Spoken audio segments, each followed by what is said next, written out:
Hello! Pull! Oh! Woo! Yeah!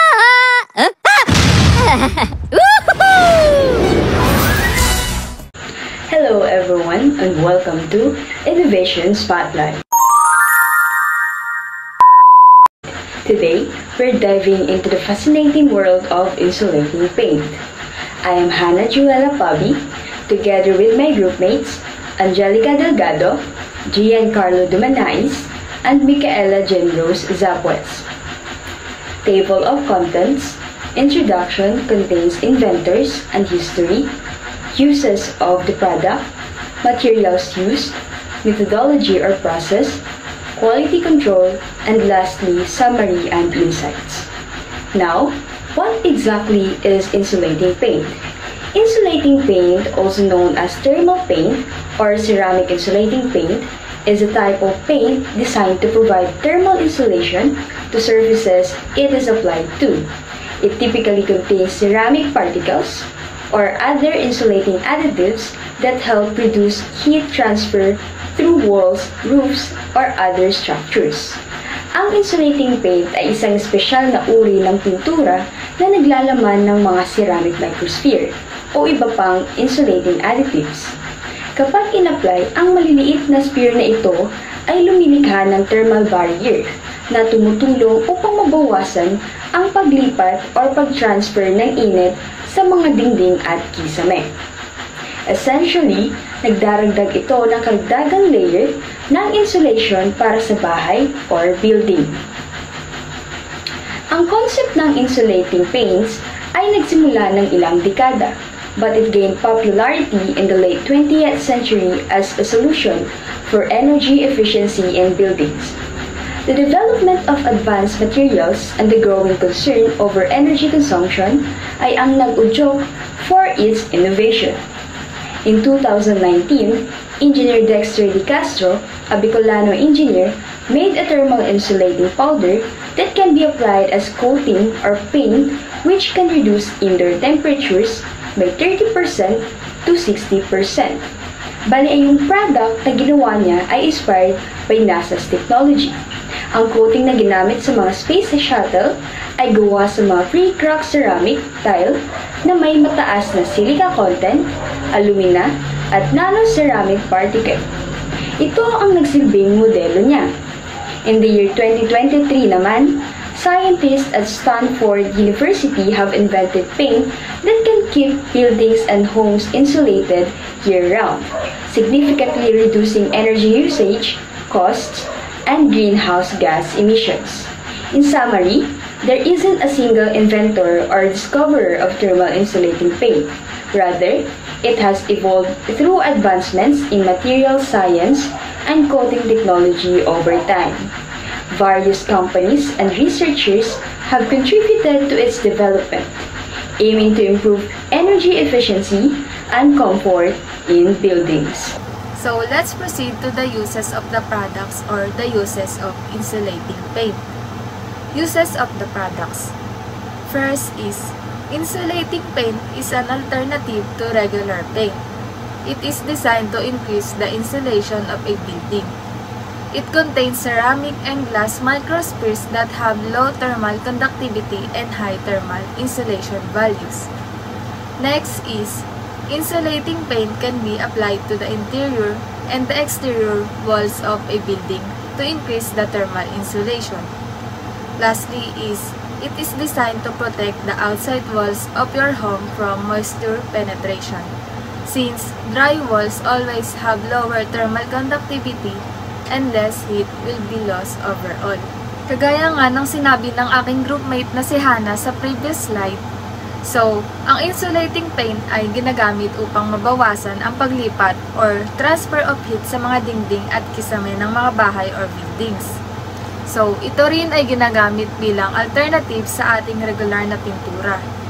Dahil, nakatutulong ito para madagdagan ang insulation ng ating mga bahay or ng mga building dahil ito ay mayroong ceramic at glass microspheres na kung saan ay mababa ang thermal conductivity at mataas naman ang thermal insulation values. Tumutulong din ito para maprotektahan ang outside wall ng ating mga bahay from moisture penetration. So, next naman ay ang other advantages ng paggamit ng insulating paint. First is, when exterior walls are coated with insulating paint, they stay fully breathable so water vapor can escape. This drives out damp so condensation is prevented. Next is, exterior insulating paints also have unique hydrophobic properties. This means that dirt particles are unable to attach easily to the wall and water will bed up then run down it so the masonry remains clean. As a result, exterior walls are easier to clean. Lastly, with a layer of insulating paint on your other walls, there is no need to have any worries about wind, snow, or rain damage. The coating will keep the walls protected from the hottest and coldest temperatures so they stay secure and safe from harm. So next we have the material used in insulating paint. So insulating paint contains microspheres, a tiny hole ceramic or glass balls. These microspheres have low thermal conductivity and high thermal insulation values. They act as barriers to heat flow, significantly reducing thermal energy transfer through the paint layer. So yung insulating paint daw with microspheres is nagko-contain siya ng mga tiny ceramic or glass balls na merong low thermal conductivity. So, these microspheres is nagkikreate sila ng mga barriers to heat flow by trapping air within the paint layer. This reduces thermal energy transfer through the surface, improving overall insulations. It's effective in enhancing energy efficiency and maintaining comfortable indoor temperatures by minimizing heat loss or gain through walls and other painted surface. Also, hollow ceramic balls or honeycomb balls typically refers to a type of ceramic materials structured in a lattice or hollow sphere configuration. These materials are often used in various applications due to their specific properties. Here's the classification and description of the materials and properties typically associated with the hollow ceramic or honeycomb balls. So we have the ceramic materials, which are primarily composition of the insulating paint. So under these materials, we have alumina, zirconia, silicon carbide, silicon nitride, and other advanced ceramics. So ito yung mga elements na makikita natin under the ceramic materials na ginagamit sa mga insulating paints. Next are the properties. First, we have the high temperature resistance. Ceramics in general exhibits excellent resistance to high temperatures, making hollow ceramics or hollow ceramic balls suitable for the use in environments with extreme heat. Second is the chemical resistance. Many ceramic materials are resistant to chemical attack, providing durability in corrosive environments. Number 3 is the mechanical strength. Despite of being lightweight, ceramics can have high compressive strength and hardness, which makes them suitable for application requiring structural integrity. Number 4, we have the thermal insulation. Hollow ceramic balls often exhibit good thermal insulation properties due to the air or gas trap within the hollow structure. Number 5, low thermal expansion. Ceramic materials typically have low coefficients of thermal conpansion, reducing the risk of cracking or deformation under thermal cycling. Number 6 is the electrical insulation. Ceramic materials are generally good insulators, useful in application requiring electrical isolation. Number 7, we have the lightweight. Hollow ceramic of honeycomb structure are lightweight compared to the solid materials of similar strength, which can be advantageous in application where weight reduction is important. Number 8 is the structural rigidity.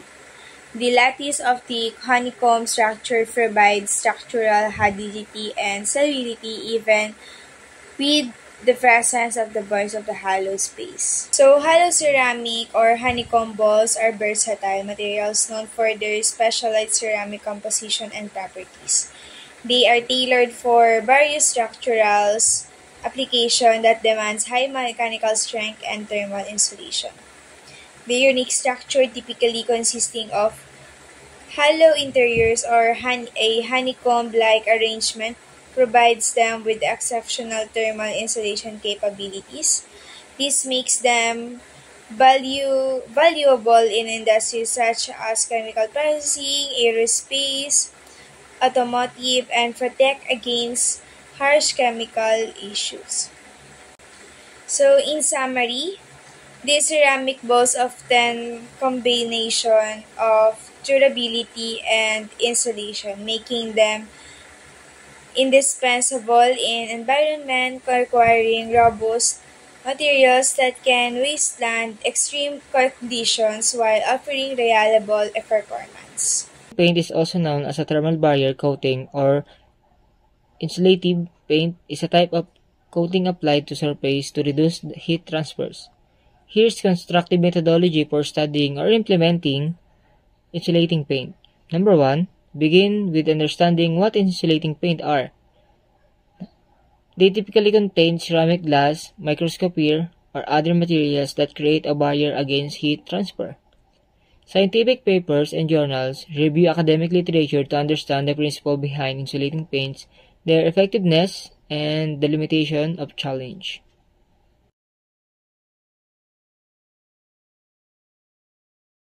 Laboratory tests. Conduct or review laboratory tests that measure the thermal conductivity or heat resist properties or different insulating paint. Research different methods of applying insulating paint, especially spray, brushing, rolling, and other materials that use for applying insulating paint, and their impact on performance. Review any safety, precaution, or consideration related to handling and using insulating paints, especially regarding volatile organic compounds or what we call VOCs or other chemicals. Quality report. Insulating paint, also known as a thermal insulating paint or ceramic insulating paint. It is designed to provide thermal insulation by reducing heat transfer through surface. Here are some key aspects that determine the quality of insulating paint. Number 1. The primary function of insulating paint is also known to reduce heat transfer. High-quality insulating paint have low thermal conductivity, meaning they effectively insulating surface from both heat gain, and heat loss.